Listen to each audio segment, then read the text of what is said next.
He came over to KUMITE feeling a bit lost, trying to find his that fountain of youth that so many fighters find when they come over to KUMITE. They find a new style, a new atmosphere, a new setting, kind of just rejuvenates you. And maybe he can find it. I mean, we're talking about a former HCL light heavyweight champion. A man, that's not too long ago that happened. That's only 2 years ago.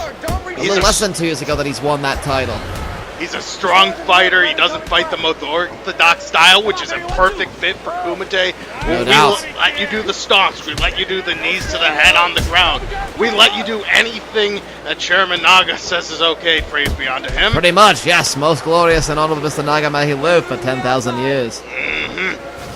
But quite frankly, if he has another stinkeroo like he did at the opening round of the tournament at KUMITE 32, he could be donezo in the KUMITE. No doubt, and I mean, Murray Denis, he's got to be maybe smelling blood for this one. He's got to be seeing an opportunity that he can take. Maybe he's thinking it's a man whose confidence is shaken. Maybe he could just kind of sing a bit of a lovely children's song that he may have written to boost his own confidence and maybe forget about that opening round loss that he suffered. I mean, Murray Denis can at least chalk it up to inexperience. Your second fight ever, you're in the tournament. But, and he did win his first fight in the KUMITE, so he did. I mean, he's got a little bit of experience before he fought in the tournament. The tournament setting is a completely different setting. And he's fighting with no fear right now, and lands a big right hand right on Paul Bunyip. Cal, this is not good for Bunyip right now. Oh, not in the least. Hey, what are those vegetables on the side of Murray's truck? I think those are ears of corn. It's like corn cobs on the side. I think that's what he's going for. He's really into his vegetables. I feel so bad. I'm sorry. I thought that was an ear of butter. Oh, just like a little pat of butter? No, an ear of butter. You've never gone and picked yourself an ear of butter from the farm? No, I don't know that butter comes in ears. It certainly does. You just go to the farm, you pick off yourself an ear of butter, take a big juicy bite out of it. It's delicious. That's absolutely disgusting sounding. Oh God. I mean, my nutritionist recommends eating ears of butter all the time. You're kidding?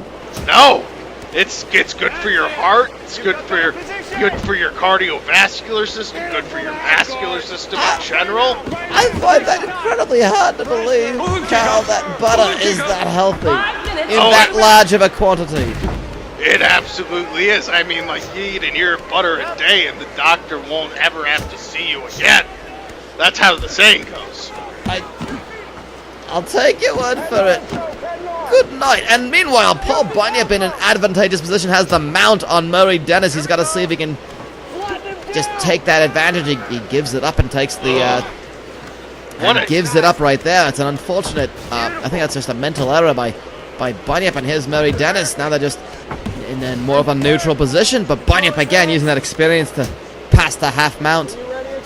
They're doing some of that good old-fashioned grapple fucking, but honestly, if I'm Bunyip, I'm just regretting the fact that I had Murray Denis's back and I completely gave it up for no real reason. Sure, he might not be a submission specialist, but you know what? You get someone in one of those completely naked chokes, you can drain a lot of their energy in a quick spell swoop. And I noticed you mentioned that former promotion that you used to compete in. Is there something about the style that you're seeing that you're used to in the... Oh yeah, completely naked fighting? Oh, that was a good time. Oh, I meant the grapple F. Oh, well, grapple fucks. I mean, they were rivals back in the day. Yes, of course, the completely naked fighting. Yes, of course. I mean... a nice knockdown by Bunyip. Again, goes right into the guard with a diving punch and lets him get back up. Oh, nice stomp. There we go, using that KUMITE style. But yeah, grapple fucks, absolutely great back in the day. I mean, you'd have 40-minute fights where not a single punch was thrown. You were just grinding it out. Here comes Denis back from the half mount. He postures up and throws a big punch. It looks like he opened up a cut right under the eye of Paul Bunyip. It's a big mouse. And look at this reversal. And that's you competed in both CNF and grapple fuck, Kyle. Was it tough to adjust to the different styles between the two, like Paul Bunyip is having to do from HCL to KUMITE? Oh, absolutely. I mean, completely naked fighting. Anything went. Oh, nice head kick there. Beautiful by Bunyip. But he's not capitalizing. He's not capitalizing at all. Goes for it a second time. He's trying to score that spectacular knockout. And you gotta wonder why just the mental errors that are being made by Paul Bunyip. And almost leads a head kick from Denis. And we go to a second round of action.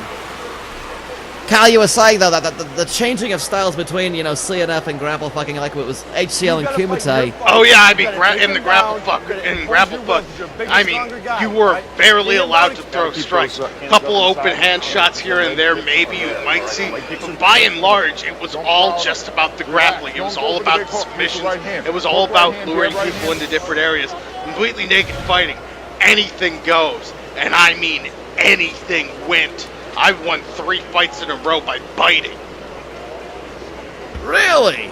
I'm not gonna tell you where I had to bite. Was it a submission or were they unconscious from the biting? Oh, they were completely unconscious. I mean, you bite in those certain areas and the blood starts to pump out of the body. And once they lose enough blood, they just pass out. Kyle, have you ever thought that you just killed a couple people? What do you mean, killed? What's that? Oh my god. Okay. I mean, they didn't get up for a while, and I didn't see them at the post-fight party. Yeah. But back to round 2, and if I'm Paul Bunyip, I am just... Oh, God! What's he doing? He's not even trying! It's not looking good for Bunyip, and Denis comes back out of the corner. It's not looking good for Bunyip. Oh, a big left to the jaw! Paul Bunyip